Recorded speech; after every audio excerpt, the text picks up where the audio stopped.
நெஞ்சு நீங்காதான் காதல். ஃபர்ஸ்ட் இங்கே வரும்போது 2 வருஷம் இன்னைக்கு வந்தேன். 2022 ஏப்ரல்ல வந்தேன். நான் யோகா கிளாஸ்க்கு மட்டும்தான் வந்தேன்.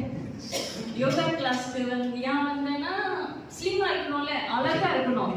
ஸோ அதுக்காக தான் என்னோட நோக்கம், என்னோட மென்டாலிட்டி எப்போதுமே நான் அழகா இருக்கணும். இது என்னோட மென்டாலிட்டி. ஸோ நான் அதுக்காக மட்டும்தான் நான் யோகாவுக்கு வந்தேன். ஆனால் யோகாவுக்கு நானும் என் மகளும் வந்தோம். அப்போ யோகா செஞ்சு 1 மந்த் கழிச்சு ஐயா கேட்டாரு, இதில் யாருக்கு ஆன்மீகத்தில் இன்ட்ரெஸ்ட் இருக்கு, நீ கை தூக்குங்க சொன்னாரு. அப்போ ஏன் கை தூக்குறான் சொன்னேன், நீ ஏமா தூக்குற, நீ இப்போதான் 19 வயசு, அம்மா தூக்குறேன் அப்படின்னு. இல்லைம்மா எனக்கு இதில் கற்றுக்கிறதுக்கு நிறையா இருக்கு அப்படின்னு.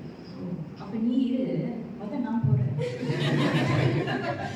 அப்புறம் சொன்னாங்க, காய் கல்ப கற்றுக்குங்கன்னு சொன்னாங்க.